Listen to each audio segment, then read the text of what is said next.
Hay algo que no les hemos contado, y es que desde hace algunas semanas hemos estado preparando algo muy especial para ustedes. Y me da alegría contarles que por fin lo pudimos concretar. Se trata del proyecto Experiencias IMG. Va a ser una serie de videos en donde entrevisto a médicos internacionales que se han destacado por sus logros. Médicos que lograron pasar la residencia de sus sueños. Estudiantes que sacan puntajes extraordinarios en los STEPS. La idea es que todos nos podamos enriquecer con la experiencia de nuestros colegas y que nos podamos llevar consejos útiles para nuestro propio camino. Para iniciar esta serie traje a Rolando Calderón, un médico colombiano, rosarista, que está haciendo su residencia de cirugía general en Mayo Clinic. Tuve la oportunidad de hablar con él por una hora y discutimos de todo: STEPS, investigación, hoja de vida, año preliminar, personal statement y mucho más. Dejaremos las estampillas de tiempo de cada una de estas secciones en la descripción del video. Si quieres apoyar este proyecto, dale like a este video y déjanos un comentario haciéndonos saber qué especialidad te gustaría que fuera la siguiente entrevista. Y comencemos.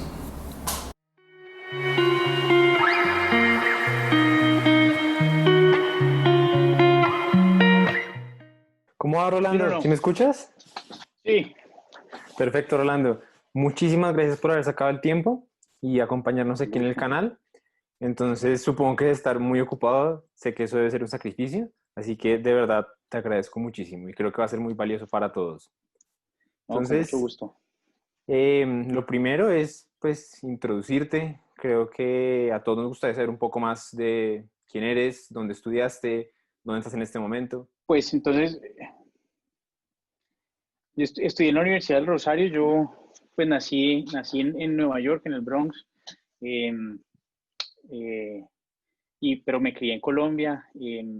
Estudié en el Rosario el pregrado, em, y durante el pregrado tomé una pausa de un año para hacer todos los exámenes, todas las cosas de los STEPS.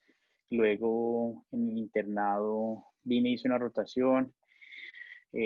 Después de eso hice mi año de rural, y después del año de rural vine a hacer investigación acá, como por año y medio, casi 2 años, y luego entré al programa de Ciudad General, ah, eh, por la vía de preliminar, y luego y ahorita estoy en el programa categórico de Ciudad General. En Mayo Clinic, ¿cierto? Sí, sí, medio Clinic Rochester. Ok, pues es un gran logro. Creo que todo el mundo quiere llegar a un programa de ese estilo si quieres estar en cirugía general. Así que felicitaciones. Muchas Quería gracias. preguntarte, ¿cuándo tomaste la decisión de hacer todo esto, de hacer tu especialización allá en Estados Unidos? Pues pues dos cosas, ¿no? Una, más bien como tres cosas. Una, el hecho de que pues en Colombia uno trabaja mucho y aprende mucho, pero pues que no le paguen a uno de residente me parecía fatal. Entonces ese fue uno. Dos, es el hecho no, de que el desarrollo científico de los residentes y la gente en formación, pues es bueno, pero no es excelente, ¿sí? Entonces, pues yo cuando estaba en el pregrado hice un poquito de investigación y estaba en un grupo de investigación en algo que realmente no me interesaba, pero quería hacer investigación por aprender a hacer investigación. Um, y, y pues, entonces el desarrollo académico, digamos, científico, mm, fue la otra cosa que me empujó a venir a Estados Unidos. Y la tercera es, digamos, poder estar a la vanguardia de todas las cosas y estar al frente del desarrollo y al frente del, la creación de nuevas cosas, nuevas tecnologías, la implementación de, de cosas nuevas y de eh, avances tecnológicos que, digamos, en Colombia no los tenemos tanto, ¿no? En Colombia no estamos mal, pero pues no desarrollamos tantas cosas como en sitios como Estados Unidos. Entonces, esas fueron, digamos, las tres grandes um, eh, motivantes para venirme aquí a Estados Unidos o para buscar venir acá. Ok, y más o menos desde que comenzaste la carrera, ¿tenías claro qué especialización era y qué era en Estados Unidos o lo fuiste averiguando en el internado? ¿Cómo fue el proceso? Eh, Sí, no, pues digamos yo cuando entré a la escuela de medicina quería ser disque cirujano plástico, pero pues es por todo lo que le dicen a uno los familiares, ¿no? Que sea el cirujano plástico, que para que me arregle esto, para que me arregle lo otro. Entonces, digamos que eso pues siempre le daña un poquito la mente a uno. Y entonces yo entré a la escuela de medicina con ese pensamiento. Después uno va cambiando según lo que va viendo, ¿no? A mí me gustaba mucho y me iba bien en dos cosas, en anatomía y en eh, bioquímica, me iba bien. Um, y entonces, pues más adelante, digamos, dije, no, pues lo mío entonces es la nefrología, me gustaba la nefrología. No la medicina interna, pero la nefrología me llamaba la atención. Eh, pues por todas las correlaciones anatómicas y fisiológicas de la nefrología y todos los procesos me parecían interesantes. Luego, digamos, llegué a cirugía y pues ya me di cuenta que la cirugía era lo mío. Más allá de cualquier cosa, por el simple eh, mindset, ¿no? Y pido perdón o disculpas de antemano, que a veces me trabo mucho porque se me viene el Spanglish, el inglés y el español y todo a la vez, entonces Se me imagina. me toca parar y pensar bien cuál es la palabra que quiero utilizar. Pero entonces sí, el mindset de cirujano me parece era con el que más me identificaba y entonces por eso fueron las cosas por las cuales opté más por cirugía. Eso por un lado. Y por el otro, pues, o sea, y esta era una de mis respuestas de entrevista, ¿no? Cuando le preguntan a uno que por qué cirugía.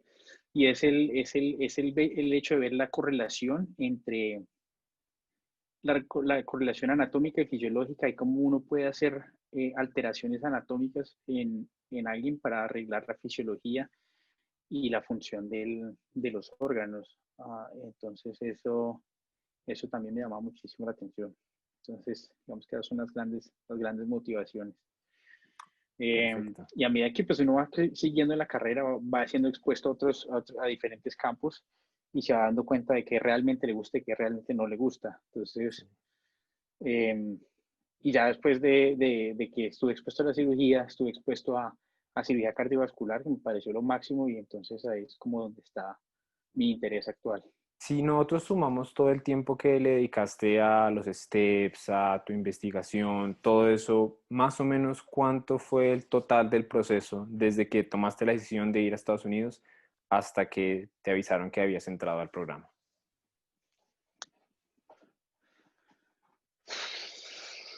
Pues digamos, yo tomé la decisión cuando estaba en quinto semestre. Ahí fue cuando dije, ya, voy a volcar del todo a eso. O sea, eso fue como en 2011, hasta que entré por primera vez al programa de Ciudad General. Entré en 2019, esos 8 años. Sí, toma tiempo y esfuerzo, eso es completamente Sí. cierto. Entonces, hablemos de lo que la gran mayoría de gente es como su peor enemigo, los steps. ¿Cuál fue tu experiencia Ujú. con los steps? El step one, ¿los presentaste en el orden normal, uno, dos y después el tres? ¿Cómo fue todo esto? Pues yo empecé a estudiar para los steps. O sea, yo los tomé en el orden, medianamente en el orden. Hice primero el step uno. eh, Luego hice el Step 2 Yes y luego el CK, pero el CK lo hice mucho después. Y luego presenté el 3 antes de entrar a la residencia, o sea, como mentira, la semana que entré a la residencia. Ok. Eh, y, y pues mi experiencia, pues es la experiencia de todo el mundo, ¿no? Es el relief, ¿cómo se llama eso? Sí, como sentir que ya salí de eso. Exacto, sentir que ya uno se sacó esa vaina de encima, pero igual nunca fui un buen test taker. Pues por el modo, digamos, ¿no? Yo me excuso en decir que es el modo en el que yo pienso, ¿no? Creo que es el modo en el que me enseñaron a mí a pensar en la escuela de medicina y es en pensar en las diferentes posibilidades de resolver un problema, más no en una respuesta definitiva. Sí, Entonces, que no siempre he hay una sido, sola. cosa fija, una sola respuesta de 5 que muestren, de acuerdo con él. Exacto, entonces yo creo que por eso digo yo que soy, que no soy tan buen test taker. Y pues digamos, mis puntajes no son para nada remarkable, son todos ¿Quisieras promedio. compartirlos de pronto? Sí, a ver, yo presenté mi Step uno en 2014 eh, y saqué 2.29 en el Step uno. Luego, pues el CS pues fue Pass. Luego, Step 2 CK lo presenté en 2018, julio del 2018, el 20 de julio de 2018. Y saqué 2.34, creo. Ok, Um, y luego el Step 3 pues el año pasado, y saqué como 2.33, 2.34, algo muy similar al CK. ok. Eh, y pues sí, digamos, un consejo muy grande para la gente es que presenten el CK cerca al uno, ¿no? Es, sirve más. Claro, es que todas las Um, bases que uno aprende en el uno son directamente útiles para el 2, de acuerdo. sí, sí, además, pues digamos, hubo muchas cosas que pasaron entre que yo presenté el uno y que presenté el CK, que pasaron en la salud pública para las cuales no estaba preparado, sí, y que de pronto se hubiera hecho el uno tiempito antes de presentar el 2 CK, de pronto ya estaba un poquito más preparado, ¿no? Yo recuerdo que me salieron preguntas, vainas como de personas transgénero y cuidado de personas transgénero Mm, que pues nunca en la vida había leído, claro. y pues no hacen parte del currículo tradicional que uno lee, para prepararse para el examen. Entonces, sí recuerdo que quedé como, Sí, ¿qué es no, esto? total, total. Y en tu opinión, ¿cuál es el más difícil de todos los 3 steps? El uno, Totalmente, las básicas. sí, sí, por memorización, por, por tener la, lo que llaman o sea, la traslación, ¿no? Que esa es la traslación del concepto clínico al fundamento básico. Entonces me parece que es un examen mucho más abstracto de lo que uno cree, por eso, porque es difícil abstraer muchas veces lo que le presentan en el caso, um, para llegar a la respuesta que requiere esa pregunta. Sí, Entonces, eso me parece que es lo que aumenta la complejidad del step 1. de acuerdo. Y si pudieras devolverte y de pronto darte un consejo de qué recurso utilizar para el step uno, el step 2 y el step 3, ¿qué recomendarías o qué le recomendarías a los que van a ver este video para que se preparen y saquen el mejor puntaje que pueden? Yo creo que lo más importante realmente es ser sincero consigo mismo de cuál es la mejor técnica de estudio, porque a mi modo de ver las cosas, la diferencia entre recursos no es gigante. O sea, si vos lees el libro de Kaplan o si lees el libro de, no sé, cualquiera de las otras vainas, si utilizas ambos, si utilizas UWorld o el Question World Qubit de Kaplan, o sea, la diferencia en contenido no es brutal, ¿sí? Sí, Pero la técnica de estudio es algo muy importante. Entonces, si vos aprendes por repetición, si aprendes por... Y es ojo, porque mucha gente cree que el método con el cual aprendió en el colegio y en la escuela de medicina es el que le sirve, pero muchas veces no. Entonces, eh, digamos, hay gente que dice que si yo escribo todo, lo aprendo, pero realmente hay mucha gente que escribe y escribe lo que dice el libro, pero realmente no lo lo graba. capta. Exacto. Entonces es aprender, identificar en uno mismo cuál es el método de aprendizaje más efectivo. Si son flashcards, si son diagramas, si son preguntas o si es una combinación de las anteriores. Eh, es simplemente buscar la estrategia que más sirve a cada quien. ¿Sí? Hay gente que es muy afortunada y que solo hace preguntas y les va espectacular. ¿Sí? Hay otra gente que como yo que somos un poquito más negados, entonces hacer, nos toca tener un poquito más de tiempo y ser más pacientes con uno mismo, o ser más paciente consigo mismo. Um, eso también, yo creo que esa es la segunda clave, ¿no? Que uno es muy impaciente con uno mismo y no se da el tiempo suficiente para prepararse para un examen que es tan trascendental, ¿no? O pues por lo menos que era tan trascendental antes. Ahora con todas estas vainas del cambio en el puntaje, no sé cómo vaya a ser, no sé cómo vaya a diferenciar o a ser diferente o a cambiar los puntajes de la gente o las posibilidades de entrar a una residencia.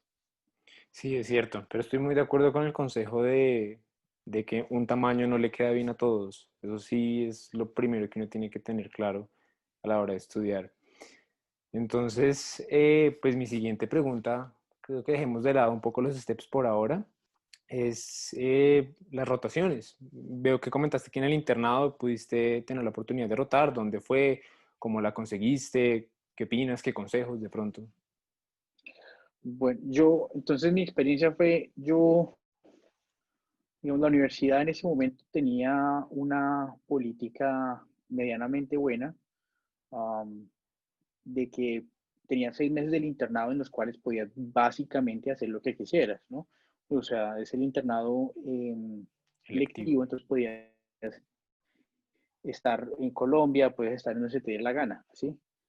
Eh, el problema es que no hay muchas alianzas, entonces, o por lo menos en el momento no hay muchas alianzas aquí en Estados Unidos. Entonces le decían a uno sí, estar alianza con la Universidad de Miami, pero pues es simplemente aplicar al programa, al William Harrington, a ver si te dan el chance, y no es como que te acepten de una, ¿sí? Mm.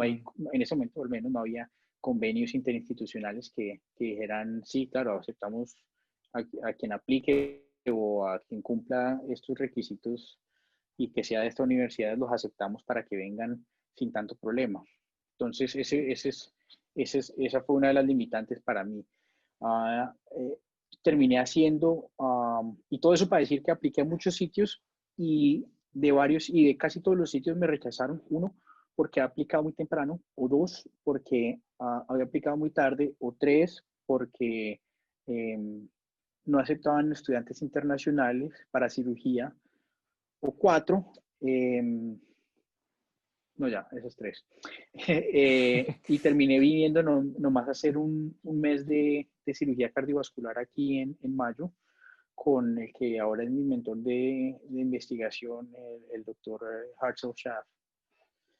Um, y entonces digamos que esa fue mi experiencia en el internado. Me hubiera gustado hacer mucho más rotaciones por fuera, pero pues ese fue el único chance que tuve.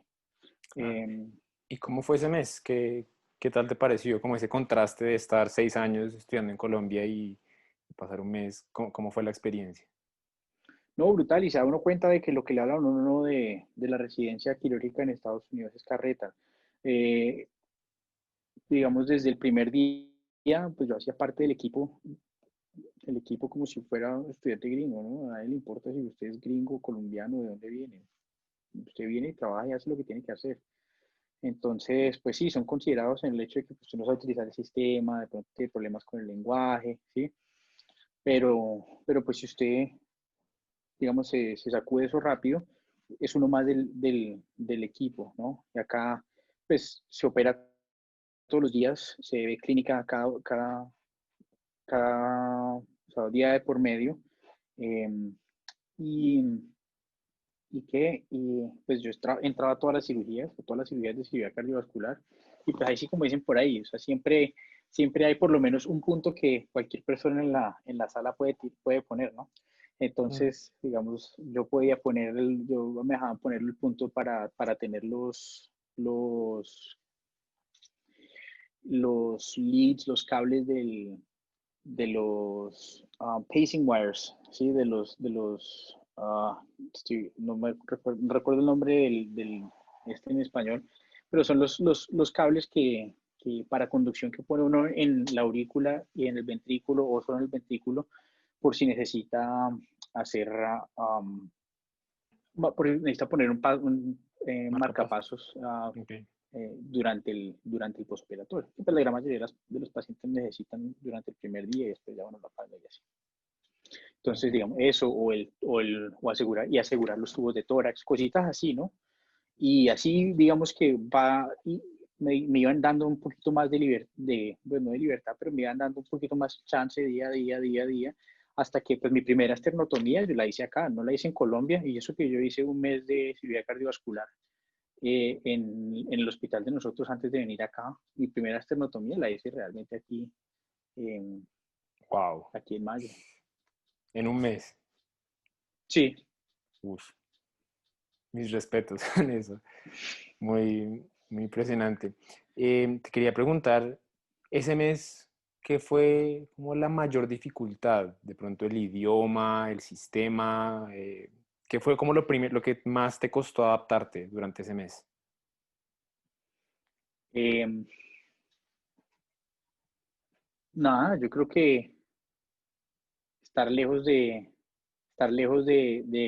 la familia y estar, que el idioma, digamos, el idioma para mí, por fortuna, nunca fue problema. Yo cuando estaba presentando los exámenes del Step 1 y el CIES, viví en Nueva York. Entonces, digamos que eso me ayudó a mejorar mucho mi inglés. Y pues el sistema es el sistema, ¿no? O sea, todos los lados, si hay sistema, el sistema es lo mismo. En un lado pone notas, en otro lado ve los exámenes, en otro lado pones órdenes. Ok, Realmente no tiene ciencia, simplemente tienes que saber dónde es que tienes que ponchar, ¿sí? Pero, pero, pero qué, y pues a medida que uno lo va utilizando todos los días y que se pierde y que se encuentra, aprende más del sistema y aprende más a maniobrarlo. Entonces, digamos que yo creo que esa fue una de las grandes dificultades, ¿no? Pues porque igual la carga de trabajo es la misma. Uno llega al hospital a las 5 de la mañana, sale a las 6 de la tarde. ok. ¿Y qué tan importante crees que son las rotaciones? ¿Cuántas, o sea, en el mejor de los escenarios, tú cuántas creerías que alguien, por ejemplo, interesado en hacer match en cirugía general debería hacer? ¿Cuántos meses? Y de pronto, ¿qué debería hacer durante las rotaciones? ¿Qué sugieres en ese sentido? Bueno, a la última pregunta vamos a tener que volver, pero yo digo que ¿cuántas rotaciones necesita uno? En mi caso, solo necesité una. Entonces, parece que es tener, o sea, tener la oportunidad ya es algo invaluable. Dos, yo pienso que las rotaciones, por lo menos ahora, pienso yo, ¿no? Es mi opinión personal. Puede que valga más que antes, e inclusive antes me refiero a los cambios por lo del Step 1, Sí, porque eh, pues en medio de todo, la gente es más propensa a contratar o a aceptar a quien conoce, ¿no? Entonces, claro. si vos rotaste en algún sitio y le caíste bien al director del programa y aplicaste ese mismo año, aplicaste cerquita al proceso, al programa o al tiempo de la aplicación o de tu rotación, entonces es más, digamos, es un poquito más fácil pues es más fácil que te tengan en cuenta para la entrevista, ¿sí? Claro. Eh, y, y es ganar el exposure, entonces entre más rotaciones tengas, mejor, ¿sí? Porque es tener exposure a lo que hacen en este lado, lo que hacen en el otro lado, lo que hacen aquí, X, Y, Z. Y la fortuna es que la gran mayoría de los sitios donde aceptan estudiantes son sitios académicos, son instituciones grandes que pues si tienen uno o dos estudiantes más, pues no hace mucho lío, ¿sí? No hacen mucho estorbo. Entonces, que el hecho de que, y por eso, digamos, tiene uno acceso a sitios como los hospitales de Harvard, ¿sí? Hay gente que lo logra y que tiene la capacidad de pagar lo que ellos piden que uno pague para poder ir a rotar. Eh, entonces, todas esas experiencias me parece que son invaluables por lo que decía uno, o sea, ver qué es lo que hacen, cómo lo hacen. Dos, tener la oportunidad de establecer relaciones con otras personas, ya sea el director del programa o simplemente con los residentes. Um, y pues tres, pues las cartas de recomendación, que son muy importantes. Ok. Y en cuanto a qué sugerencias O sea, uno cómo debería de pronto stand out o como demostrar su valor o cómo uno podría aprovechar al máximo esas rotaciones. ¿Qué sugieres? ¿O qué pronto tú hiciste para conseguir el mentor? O de pronto que en Mayo Clinic ya dijeran, este estudiante es muy bueno. Trabajar muy duro, no hay otra forma. Trabajar muy duro, estudiar mucho y estar muy interesado.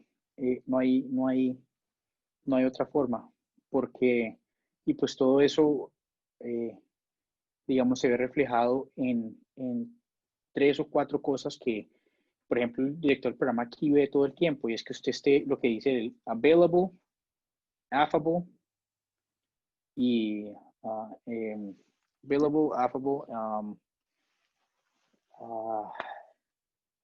me olvidé la otra. Accountable es la cuarta. Eh, ¿Cuántas son? son tres, pero entonces digamos que él le suma la cuarta, que es el accountable, ¿no? Unaccountable. Entonces, available, que usted esté disponible Sí. para hacer lo que se necesite hacer, ¿sí? Affable, que usted se propicie a hacer lo que haya que hacer, ¿sí? O sea, que usted Estar esté presto dispuesto a a hacerlo. todo. Exacto. Accountable es que usted también tenga, o sea, responda por lo que le toque hacer. Ujú. No recuerdo cuál es no recuerdo cuál es la otra. Si me deja mirar aquí Bueno, eso En Google más seguro adelante sale. debe acordarse. Pero sí, entonces es el trabajo duro y es estar interesado, ¿no? Entonces yo, por ejemplo, en ese mes, pues yo era el primero en llegar al cuarto donde, o a la oficina donde nos reuníamos todos. eh, y yo era el primero en llegar, entonces leía sobre todo los pacientes que ha pasado durante la noche y pues miraba lo que uno mira, ¿no? O sea, cómo están los signos vitales, cómo, eh, cómo están los signos vitales, cuáles son los ins and outs, cómo están, um, qué Laboratorios, me imagino. medicamentos, los laboratorios, y entonces mirar, entonces empezar a pensar de acuerdo a esas tres variables, cuál va a ser su plan, cuál va a ser su propuesta, ¿sí? Porque, y hay una matriz que se llama como RIME, ¿sí? Y es cuando y lo utilizan para medir el progreso de los estudiantes de medicina. Entonces, R es ser un reporter, I es ser un interpreter, M es ser como un, me va a lo que es la M, y E es un educator.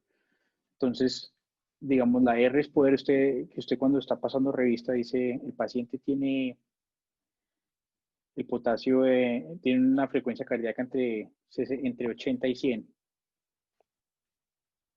El Sí, eso interpreter le no. dice, ya, no me dijo nada. El interpreter te dice a vos, tiene la frecuencia cardíaca elevada, ¿sí? El EMA, vamos a decirle médico, vamos a decirle médico por el simple, con intenciones de nuestra entrevista. Le dice, le dice, eh, ¿cuál es su teoría? Este paciente tiene la frecuencia cardíaca elevada porque tiene, no sé, porque estado con dolor. Entonces, el educador, pues no solo, o sea, interpreta todo eso y encima del plan educa o da como todo el raciocinio detrás de el Sí. por qué, los pros y los contras, ¿no? Entonces, digamos que en mi caso, yo llegaba muy temprano para poder tener el tiempo de leer todas las cosas y poder digerirlos y que cuando pasáramos revista con mis seniors, decirles, este paciente, digamos, día postoperatorio tal, los signos vitales son tales, laboratorios, tal cosa me llamó la atención. Yo creo que el plan de hoy debe ser dar tal dieta, subir o bajar tal medicamento, parar antibióticos, continuar antibióticos, tomar exámenes mañana o hoy o más tarde, sí, tener toda una conducta en la Claro. cabeza de uno para avanzar el cuidado del paciente. Y digamos que eso no lo logra uno queriendo destacar, ¿sí? Sino simplemente haciendo el trabajo y gastando las horas. Y lo otro es estar interesado, ¿no? Entonces yo leía mucho e intentaba leer todos los días algo diferente y con el hecho de poder discutir ya sea con el cirujano con el que uno rota o con el fellow de uno sobre cosas, ¿no? Entonces, digamos, yo discutía con los fellows como, no, tal paciente tiene digamos, fibrilación auricular posoperatoria.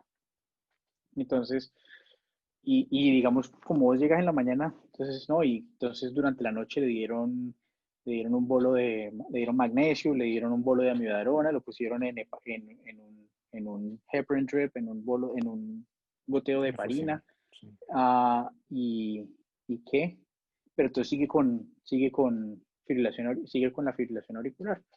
Entonces, yo me ponía a discutir con los fellows, entonces le dicen, no, según la guía, whatever, dice que como este señor tiene una ejection fraction menor a 35, que entonces que la tal, y nos poníamos a discutir, y, y por esas cosas, digamos que yo creo que esas son las cosas que me ayudaron a mí a sobresalir en mi rotación, y es el simple y el mero interés y el llegar temprano, irse tarde y leer todos los días. Claro. Yo creo Sí, que esas son las maneras realmente de sobresalir. estoy de acuerdo, la ética de trabajo no la reemplaza absolutamente nada. Eso a final de cuentas es porque siento que uno debería mostrar de que si uno lo aceptan como residente, uno cómo va a ser. Y creo que todo lo que explicaste va orientado hacia eso. Entonces, quisiera pasar a lo siguiente, y es, me Sí, imagino que a través de esa rotación conseguiste algo de investigación, ¿o me equivoco? sí, porque fue con el mismo el que fue mi mentor de investigación. Ok, entonces, ¿cómo fue eso? Escuché que duraste un año y medio investigando. ¿Qué tal fue esa experiencia? Pues buena, muy buena, ¿no? Eh, yo vine a hacer mi rotación en noviembre del 2015. Después de eso hice mi año rural. Entonces terminé en 2017, en mayo de 2017 terminé el rural. Y yo le escribía siempre para Navidad y Año Nuevo. Eh, Le mandaba pues un mensajito, un email, ¿no? Y, y después que como en febrero sacaron, y pues yo estaba buscando trabajo, además estaba cansado del rural, entonces estaba buscando cualquier excusa para renunciar. Ah, entonces estaba inscrito en la página de trabajos o en los clasificados de trabajos de aquí de la Mayo, a ver si salía algo, ¿no? Y entonces salió una posición aquí para investigación en cirugía cardiovascular. Entonces, claro, apenas me llegó el Perfecto. correo porque llegaba el correo automático cada jueves a las 2 de la mañana. Entonces, me metí a mirar y salió, no, cirugía cardiovascular, y me metí a mirar de quién o para qué era o qué, y decía que era con él. Entonces, pum, yo de una le mandé un correo y le dije, oiga, estoy interesado. Me dijo, listo, en estos días hablamos, cuadramos la entrevista y fue una entrevista de 5 minutos. Me dijo, ¿qué está haciendo? ¿Qué andan las cosas? ¿Cómo va todo por allá? Bien. Ah, bueno, listo. Bueno, entonces vamos a cuadrar para la contratación y le contamos. Buenísimo. Y ¿Tú eso fue tenías todo. algún tipo de experiencia en investigación antes de eso?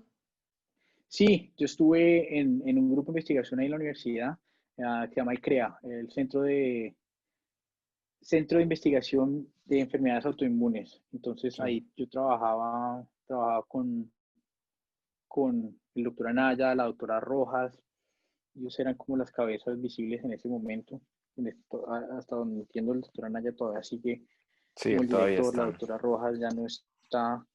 eh, Luego, y pues ahí, digamos, tuve muchos roces con la investigación, ¿no? Eh, Cosas como aprender a extraer datos, aprender a crear bases de datos y hacer bases de datos que sirvan para algo. Um, y ciertos roces con qué tipo de estudios desarrolla uno, es decir, aprender a cuándo debo utilizar, o sea, cuándo me sirve más una variable ordinal o una variable eh, nominal, cosas así, ¿no? aprender a leer un estudio, aprender a clasificar estudios según las guías Prisma, ¿qué más? Y pues aprendí también no aprendí a escribir porque no estuve tan involucrado en ese tipo de cosas, pero aprendí, digamos que un gran brochazo de lo que es la investigación y eh, de lo que uno, de cómo hacer las cosas, ¿sí? Sí, Cómo hacer las cosas y cómo, menciono acá, set yourself up for success. Es decir, de cómo desde el principio ser exitoso en la investigación. claro. ¿Y qué tan importante crees tú, o sea, un aplicante promedio, digamos internacional, colombiano, qué tan importante crees que es que él dedique un año de investigación para su aplicación al match? Yo creo que depende. Parece que la investigación no es tan necesaria, es decir, si tienes un paper o tienes 10 papers, digamos que a la gente por lo general, por lo que yo he visto, ¿no? No les interesa tanto. Si a vos te interesa la investigación, perfecto, pues puntos positivos, pero pues la gran mayoría de la gente ya viene con investigación. El problema es gastar el tiempo haciendo investigación en un área que en verdad no te interesa. Ok, Eso es, es problemático porque entonces vos estás perdiendo tiempo en haciendo investigación, estás gastando tu vida y tu tiempo en una área que no te va a contratar. Entonces, yo tenía una compañera acá que quería ser internista y consiguió trabajo acá haciendo investigación en cirugía cardiovascular y entonces le quedaba difícil o le quedó muy difícil poder entrar a su residencia en medicina interna porque su experiencia era haciendo investigación en cirugía cardiovascular. Entonces, claro. uno sí se puede hacer el espacio, digamos, uno puede crear proyectos de las cosas que le interesan, pero, pero no es tan diciente, Sí, ¿sí me entiendes? No es tan útil. Entonces, si tu mentor es cirujano, es más difícil que te ayude a conseguir una posición o que te apoye mucho para una posición, digamos, en medicina interna y viceversa, ¿sí? Si vos quieres hacer cirugía general, pues tienes que buscar y quieres hacer investigación, tienes que buscar una posición en investigación en cirugía, en cualquier rama de cirugía, pero en cirugía, para que las cartas de recomendación que te den sean de cirujanos, ¿sí? La exposición que tengas sea a cirugía y que lo que aprendas y desarrolles sea respecto a cirugía, que estés como untado de cirugía y no de medicina interna o de otras cosas, claro ¿sí? que vaya acorde a lo que uno quiere eventualmente lograr. Exacto, Totalmente. exacto, que concuerde. Y además, pues el, digamos, el mentor, ¿no? Eso es algo que en Colombia no utilizamos tanto, pero aquí sí es muy importante, es el mentor que uno tiene, porque los mentores lo ayudan a uno mucho y lo guían a uno por el camino del bien, digo yo. Sí. Sí, lo guían a uno para decir, para mostrarle a uno, para decirle a uno, eso que usted está haciendo no importa tanto, o tal cosa, de pronto dele un poquito más de importancia, o Ok. ¿Y uno cómo sí. debería, o sea, para alguien que no tiene experiencia con esto, puede ser un poco intimidante? ¿Uno cómo puede identificar a alguien que sea su mentor y más o menos cómo, o sea, cómo se da esa interacción? ¿Uno cómo le demuestra a alguien que que uno quiere participar en esto, que lo apoye? ¿Cómo sugieres eso? Yo creo que eso es complicado. Es decir, uno no puede, yo creo que uno no puede, no es como invitar a salir a alguien. Sí, uno no puedo ir a decirle a alguien que vi por ahí, venga, ¿será que usted es mi mentor? No. Um, yo creo que todo tiene que ver o sea, tiene uno que interactuar, ya sea en el día a día o en una o en un buen momento, con personas que digamos que son prominentes o alguna cosa. Digamos, la historia una persona conocida mía que hizo ortopedia en Colombia, ahorita está haciendo aquí investigación en ortopedia. Él conoció a uno de los ortopedistas acá en un congreso en Cartagena y entonces en el Congreso o sea, se pusieron a hablar sobre un tema, imagino que le estaba exponiendo, y esta se pusieron a conversar sobre un tema y después se fueron a almorzar y conversaron y charlaron del tema todo el tiempo y entonces, y pues después de eso siguieron hablando como con cierta regularidad, ¿no? Y entonces ahora este señor vino, pues ya terminó su residencia de ortopedia, hizo creo que un fellowship en ortopedia, hizo en Colombia, luego vino acá a hacer investigación en Johns Hopkins y luego vino aquí al laboratorio de esa persona en específico a hacer investigación, ¿no? Y todo eso para decir que uno se puede encontrar el mentor en cualquier parte, ¿sí? La vaina es encontrar en la persona con la cual uno tenga intereses en común y que compagine con uno de cierta manera, ¿sí? Ok. Sí, es algo que Hay muy sale poca casi gente. que natural, yo creo. Sí, no, es algo que por lo que hay que pues, no, trabajar de cierta manera, ¿no? Porque nadie, no mucha gente y muy probablemente nadie se la va a jugar por ti a menos de que demuestres interés y demuestres que quieres hacerlo. Ok, perfecto. Entonces, pasemos ahora a las cartas de recomendación. ¿Cómo abordaste este tema, las cartas de recomendación? ¿Las conseguiste todas de allá, de tus mentores? Me imagino que el mentor te debió dar una. ¿Cómo hiciste con las demás? Em, yo para mi primera aplicación utilicé dos cartas colombianas y dos cartas de aquí de Estados Unidos. Entonces, eh, utilicé dos cartas de personas con las que había trabajado muy fuertemente en Colombia. Yo trabajé por unos meses haciendo ayudantía quirúrgica en trasplante renal. Entonces, pues una doctora con la que trabajaba muy frecuentemente me dio una carta de recomendación, pues que uno tiene que distinguir las cartas de recomendación, ¿no? Entre cartas clínicas, cartas de investigación. Sí, Entonces, mis cartas clínicas eran de Colombia, ¿sí? Una era ella y la otra era de mi otro, digamos, le llamo, como digamos, mi mentor, porque él fue con el que más estuve, el que más me enseñó de cirugía mientras que estaba en el internado. Eh, pero, entonces ellas eran mis dos cartas. Y las otras dos eran de aquí de investigación. Entonces era con el doctor con el que roté y que era como mi mentor no primordial, pero principal, y el otro que era otro cirujano con el que también trabajaba haciendo investigación. Entonces esas eran mis dos cartas de investigación. ok. Y uno, pues hablando desde mi perspectiva, que todavía no he rotado para allá, ¿cómo manejaste el tema de pedir las cartas? Hasta donde tengo entendido, está la posibilidad de que tú veas la carta y de que no la veas. ¿Qué es mejor en todo eso? ¿Qué recomendaciones le das a alguien que apenas está como entrando en todo esto? Que las pida sin miedo, eh, que así como usted pone de su parte y pone todo su trabajo para digamos, sobresalir en su rotación, que asimismo pida sin miedo las cartas de recomendación. Aquí la gente por lo general es muy abierta y si no quiere dar una carta le dice que no, ya, no pierde nada con pedir.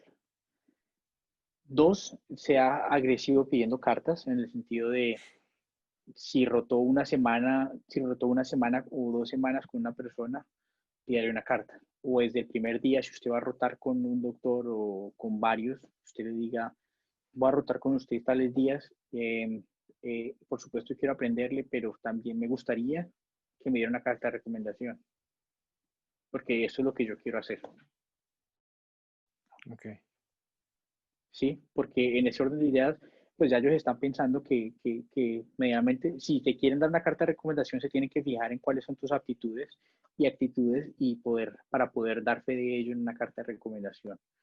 Um, entonces, parece que hay que pedirlas sin miedo en absoluto. Nosotros somos muy conservadores y nos da pena todo y y pensamos que estamos molestando a las personas por pedir ese tipo de cosas, pero pues al fin y al cabo nadie más lo conoce a uno y nadie más puede dar fe del trabajo de uno, entonces es importante que, digamos, sacudirse eso y poder, y pedir las cosas, ¿no? Porque pues, al que no pide no le dan. Ok. En cuanto a la hoja de vida, que pues también es un documento muy importante de adjuntar en la aplicación, ¿qué recomiendas para mejorarla? Aparte de los steps y la investigación. Am, eh, a ver, estoy intentando recordar de todas las cosas que uno pone en la aplicación, ¿no? Entonces, uno lo primero que uno llena, de las primeras cosas que llena está su experiencia ¿en qué? En voluntariado. Eso es algo importante. Yo no hice voluntariado en general porque gastaba mi tiempo en otras cosas, pero la experiencia en voluntariado es algo importante y es algo que, por ejemplo, yo no le di ninguna importancia y me lo preguntaron varias veces.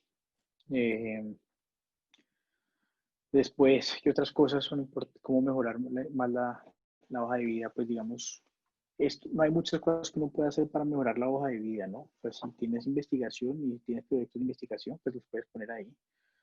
Si tienes publicaciones, las puedes poner ahí y son un plus, pero no es como que vayan a decir, esta persona tiene investigación, tenemos que cogerlo. No, es un plus y ya. Los exámenes, pues digamos que te ayudan a diferenciarte del pool de aplicantes en el sentido de que pienso yo, ¿no? Que te clasifican o no te clasifican. Todos los programas te van a decir que ellos no discriminan a nadie por sus puntajes, pero pues hay alguna manera en la cual tienen que filtrar a la gente. Claro. Y dudo mucho que, que revisen todas y cada una de las Que aplicaciones. lean 2000 aplicaciones, sí.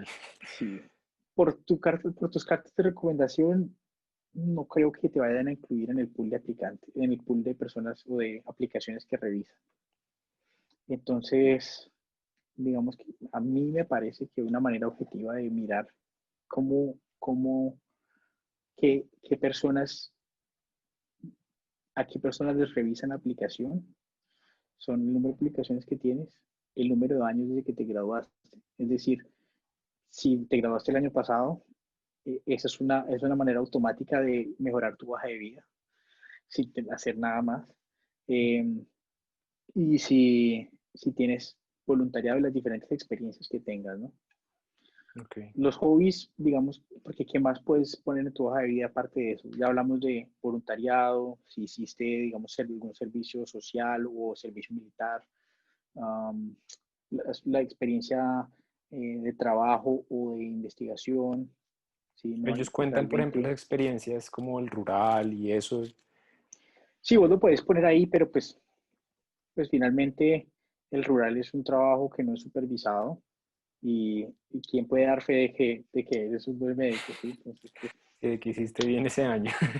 exacto, pues le da uno eh, una forma de, o le da uno, digamos, historias para contar y digamos, le ayuda a uno a madurar como médico, pero en términos de hoja de vida no es que te dé Ok.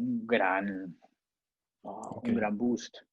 Y en cuanto a la aplicación, ¿cuántos programas aplicaste? La primera vez que apliqué, yo creo que de los 230 o 250 programas que había en el 2019, o para el Master 2019, eh, apliqué yo creo que el 80%. Me gasté como $2.500 en esa aplicación Es caro, y solo me llamaron a entrevista a 4 programas. sí. Es duro. Eh, sí, y como dicen acá, que tener uno tiene que, you have to cast a wide net, es decir, tener una red lo más amplia posible para que lo que caiga, lo Mm. atrape su red, ¿sí? Si hay alguna oportunidad que usted pueda estar disponible para esa oportunidad. Ok. Y escuché que entonces aplicaste 2 veces. Sí, claro, porque en el año preliminar uno tiene que volver a aplicar. Ok. ¿Puedes elaborar un poco cómo funciona eso? Sí, entonces el año preliminar, ya sea en cirugía o en otras áreas, es un año donde le dan un contrato un año, ¿sí? Hay sitios que tienen 2 años, que tienen hasta segundo año y preliminar. Entonces, tienen un contrato un año y entonces para el año siguiente vos tenés que volver a aplicar, ¿cierto? Para poder entrar al segundo año o a primer año en otra parte. Sí.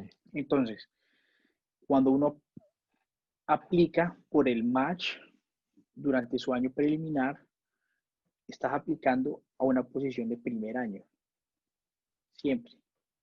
Ujú. Entonces, y es una embarrada porque me estoy yendo en una tangente acá, ¿no? Pero es una embarrada porque vos entras en junio o julio, o el Sí. 1 de julio empiezas a trabajar como interno y la aplicación está due en septiembre. Entonces, tenés 2 meses para, digamos, mostrar finura, a ver si conseguir cartas de recomendación clínicas para aplicar, o sea, para el próximo, para ese ciclo que ya va a empezar. Ok. ¿Sí? Pero bueno, entonces sí, el año preliminar es eso, que te dan contrato un año y es para, digamos, ayudarte a quedarte en donde estás o ayudarte a ir a algún otro lado, ¿sí? Para poder tener esas cartas de recomendación, tener ese roce con otros cirujanos o con otras personas del ambiente para conseguir alguna posición, ¿sí? Ok. Hay sitios que tienen posiciones garantizadas para sus preliminares, hay otros que son la minoría y hay otros sitios que no tienen puestos garantizados para sus preliminares. Entonces, por ejemplo, acá hay puestos garantizados para los preliminares. Entonces, el mejor de los preliminares eh, lo dejan, ¿sí? Sí. Pero igual tenés que aplicar a través del match y entonces ellos, acá por ejemplo, por tus puntajes, ya sea en las rotaciones, aquí hacen Surgical Olympics, por qué tan bueno eres para tus deberes administrativos, si vas o no vas a conferencia, todas esas cosas les dan un puntaje, suman todo eso y te rankean en la clase. Y entonces el mejor de todos lo ponen alto en el ranking order list del programa. Entonces vos igual tienes que hacer todo el proceso, tienes que hacer toda la aplicación e ir por el match y entonces al momento en el que estás en match, rankeas el programa según como vos quieras. Si vos te quedas en el programa, tú lo rankeas número uno y si ellos te rankearon lo suficientemente alto, pues entonces van a hacer match y vas a quedar en el programa y si haces match en el programa, quedas de nuevo como primer año. Ok. ¿Sí? Entonces, en esa segunda aplicación, ya están de preliminar, ¿a cuántos programas aplicaste? ¿Únicamente a Mayo Clinic o volviste a aplicar como a... Volví a aplicar a muchos, pues lo mismo, ¿no? Es decir, uno no sabe dónde se va a presentar la oportunidad. Claro. La vaina es estar presto y disponible para que lo que salga uno pueda estar ahí. Ok. Y en cuanto a las entrevistas, ¿qué recomiendas? Digamos, las entrevistas son algo interesante. Las entrevistas por lo general son 2 días, ¿no? Entonces, la noche anterior a la entrevista es la cena. eh, Vos sales, conoces a los residentes, hablas un poquito de pronto con el director del programa, va uno que otro faculty.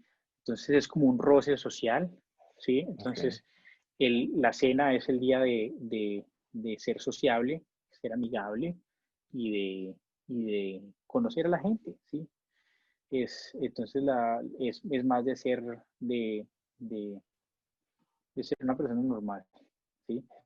Um, o si uno es un poquito social y shy, pues entonces de ser un poquito más outgoing y de darse el chance de conocer otras personas y de hablar con otras personas.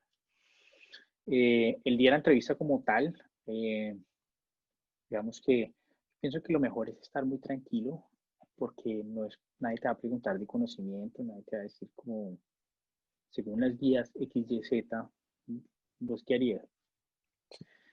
Sí, uno tiene que hacer lo mismo y uno tiene que poder dar el mensaje de la forma más concisa y responder las preguntas, que es algo que nosotros, por lo menos en Colombia, regularmente no hacemos, sino que hagamos mucha carreta, como por ejemplo en esta entrevista, con lo que yo estoy haciendo. Pero es algo que es muy importante y ser un buen interviewee es responder las preguntas que le dicen a uno de la manera más concisa y más completa.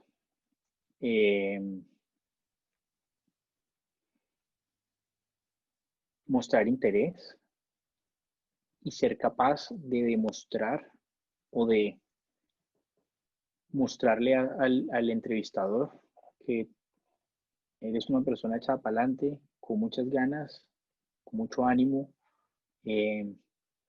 y que está dispuesto a hacer lo que sea o lo que se necesite para ser exitoso. Okay. De la buena manera, ¿no? Es decir, no haciéndole mal a otras personas, no haciéndole zancadilla a otros para quedar uno bien, sino de la manera apropiada. Okay. En muchos sitios le hacen a uno preguntas behavioral, entonces le ponen a uno escenarios para ver usted cómo respondería. Entonces le preguntan a usted como, si usted ve que a alguien le están robando en la calle, ¿usted qué hace? Cosas así. Entonces, no se trata de tener una respuesta correcta o incorrecta, sino de tener de ser honesto y de dar una respuesta, digamos, apropiada, ¿no? Okay. ¿Esa fue la pregunta que te hicieron en alguna entrevista en particular? Sí, sí. Hubo una entrevista en la que me hicieron eran 5 entrevistadores, 5 diferentes estaciones de entrevistas, y en cada una me hacían de a 2 preguntas behavioral. Entonces, Sí, debe haber algunas. porque le juzgaban a uno, le calificaban a uno el juicio todo el tiempo. Entonces, si ve, digamos, si son preguntas medianamente cliché, ¿no? Es decir, si ves que alguien está haciendo algo mal o está haciendo algo que potencialmente puede hacerle daño a un paciente, ¿qué haces? Y si esa persona es, digamos, un senior faculty, no estás de acuerdo con lo que alguno de tus compañeros está haciendo, ¿qué haces? Si ves, por ejemplo, en la calle o en el hospital a uno de tus compañeros o alguna otra persona que trabaja en el hospital haciendo cosas indebidas, es decir, consumiendo o haciendo cosas ilegales, digámoslo así. ¿Qué haces? ¿Mm? Ese tipo de cosas que uno pues sabe qué es lo que haría, pero que por no, que por pena de decirle algo mal al entrevistador, pues se, se Oye, altera y no dice lo que quiere decir y no responde a la pregunta. ok. Y en cuanto al personal statement, ¿cómo lo redactaste? ¿Pediste ayuda de alguien? El personal statement en cirugía al menos, ¿no? Es diferente para cada especialidad. Para cirugía por lo menos, idealmente, y esto no es una guía, o sea, esto no es un estándar de personal statement, pero es lo que es el voz a voz, ¿no? Tiene que ser